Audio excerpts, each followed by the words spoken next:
Hello and namaste to everyone. Welcome to the another video. And in this video, I will talk about how I prepared CA final law. So before going to strategy part, I want to tell you one thing that I am from a very small village of MP named बहरा Pipariya. And इतना छोटा गांव था वो कि वहां पर कोई इंग्लिश मीडियम स्कूल भी नहीं था. एंड इस रीजन की वजह से मेरी 12th की स्कूलिंग जो हुई वो हिंदी मीडियम से हुई. अब हिंदी मीडियम से स्कूलिंग होने का क्या डिसएडवांटेज था? डिसएडवांटेज ये था, कोई भी हिंदी मीडियम का स्टूडेंट रिलेट कर पाएगा इस चीज को कि हमारा थ्योरी का जो आंसर की ड्राफ्टिंग होती थी और प्रेजेंटेशन होता था उसमें हमेशा हमको प्रॉब्लम जाती थी और वो मेरी भी वीकनेस थी. अब किसी की होना हो, मेरी तो थी. सो इस वजह से मेरे आईपीसीसी में थ्योरी सब्जेक्ट में मार्क्स भी हमेशा बहुत कम रहे हैं. लॉ में मेरे 40 थे, ऑडिट में 40 थे और आईटीएस में 41 थे. बट प्रैक्टिकल सब्जेक्ट को मैंने काफी स्ट्रॉन्ग कर लिया था, जिस वजह से मेरे को कभी भी एग्रीगेट में प्रॉब्लम नहीं गई. एंड नवंबर 20 में मेरे लॉ में सिर्फ 35 मार्क्स थे, राइट.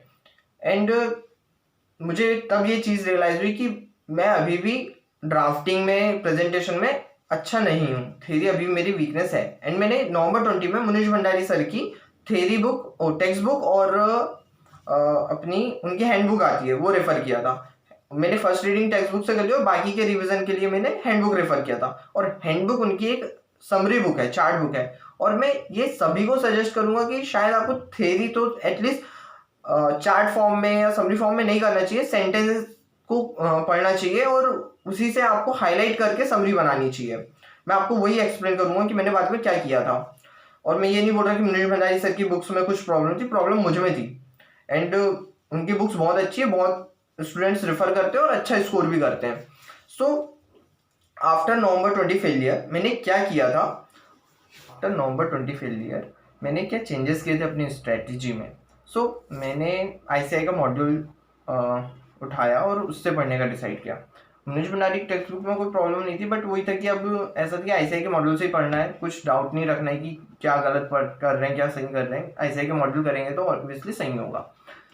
मॉड्यूल से मैंने कैसे पढ़ा था, मैं पहले पूरा पैराग्राफ पढ़ता था, सब कुछ पढ़ता था और कुछ हाईलाइट नहीं करता था उस टाइम पे. जैसे मैं कोई पैराग्राफ पढ़ रहा हूँ, एग्जाम्पल के लिए, हाँ आपकी साइड में ये वुमेन डायरेक्टर का पैराग्राफ है.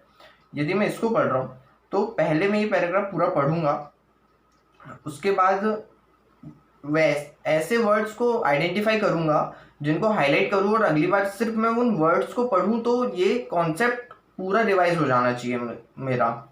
मतलब कि हाईलाइटेड वर्ड को ही अगले रिवीजन में मैं यदि पढ़ता हूँ तो भी सब पूरे अंडरस्टैंडिंग आ जाना चाहिए, सब कुछ समझ में आ जाना चाहिए. ऐसे वर्ड्स को आइडेंटिफाई करता था. कीवर्ड्स तो कवर होते ही हैं इसमें, लेकिन जरूरी नहीं कि सिर्फ कीवर्ड्स को ही हाईलाइट करो आप. ऐसे वर्ड्स जैसे कि बाय, ऑफ या फिर ऐसे फॉर, ये छोटे वर्ड्स भी हाईलाइट करना जरूरी हो जाता था कई बार, क्योंकि वो अंडरस्टैंडिंग के लिए इंपॉर्टेंट होते थे. तो ये हर स्टूडेंट टू स्टूडेंट वेरी करेगा कि कौन सा वर्ड्स हाईलाइट होना चाहिए, कौन सा वर्ड्स हाईलाइट नहीं होना चाहिए. बट ये होना चाहिए कि अगली बार मैं सिर्फ वो हाईलाइटेड वर्ड को पढूं तो मेरा कॉन्सेप्ट, अंडरस्टैंडिंग सब कुछ आ जाए, सब कुछ रिवाइज हो जाए. ये स्ट्रेटजी मैंने फॉलो किया था कि पहले पूरा पैराग्राफ पढ़ता था बिना कुछ हाईलाइट किए, देन उसके बाद वो वर्ड्स आइडेंटिफाई करता था जिनको मैं यदि अगले बार पढ़ता हूँ तो वो कॉन्सेप्ट और अंडरस्टैंडिंग सब कुछ मुझे आ जानी चाहिए. इससे क्या होता था कि जब मैं वो हाईलाइटेड वर्ड पढ़ रहा हूँ ना, तो उसके जो फिलर वर्ड बोलते हैं, मतलब जो आजू बाजू का ड्राफ्टिंग है, वो ऑटोमेटिकली माइंड में आते जाती थी कि हाँ यार ये सेंटेंस ऐसे ड्राफ्ट होगा. और यदि मुझे समझ में भी नहीं आ रहा तो वहीं के वहीं सेंटेंस पूरा पढ़ लो. यदि सिर्फ हाईलाइटेड वर्ड पढ़ के भी यदि नेक्स्ट रिवीजन में समझ में नहीं आ रहा तो वहीं पे आप पूरा सेंटेंस पढ़ सकते हो. तो ऐसे में एक तो आईसीआई के मॉड्यूल से पढ़ने से ये तो समझ में आईसीआई की क्या लैंग्वेज थी वो समझ में आ रही थी. यदि अब मैं अपनी ड्राफ्टिंग को और स्ट्रॉन्ग बना पाया, अपने आंसर की प्रेजेंटेशन को और अच्छा इंप्रूव कर पाया ऐसा करके.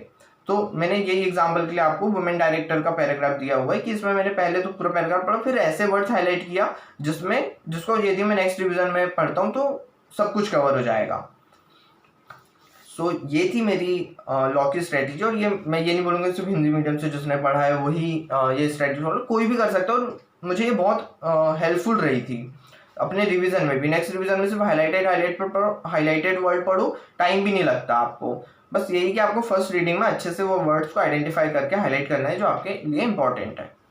I talk about question part, तो मैंने क्वेश्चन रेफर किया था पंकज गर्ग सर का. एंड यही स्ट्रेटेजी थी मेरी कि पहले कॉन्सेप्ट्स पढ़ लिए, देन क्वेश्चंस पे आए, क्वेश्चन पढ़ने के बाद खुद से अपना आंसर ड्राफ्ट किया, लिख के करना है लिख के कर सकते हैं, या फिर एक वो माइंड में कि ऐसा आंसर होना चाहिए वो ड्राफ्ट किया, वो आंसर है या नहीं वो चेक किया, और यदि मुझे लगता है कि हाँ ये आंसर जो मैंने सोचा था वही है उसी टाइप का, तो मैं उस क्वेश्चन को क्रॉस कर देता था कि नेक्स्ट टाइम नहीं करना है। या फिर कोई ऐसा क्वेश्चन आता है जिसको रिवाइज करना है, या जो मैंने सोचा था जैसा मैं आंसर सोच रहा था उससे कुछ डिफरेंट है एंड कुछ अलग है, तो उस क्वेश्चन को मैं मार्क करके रखता था, और क्या रीज़न था, मैंने क्या गलत किया था, और वो क्या रीज़न है क्वेश्चन को मार्क करने का।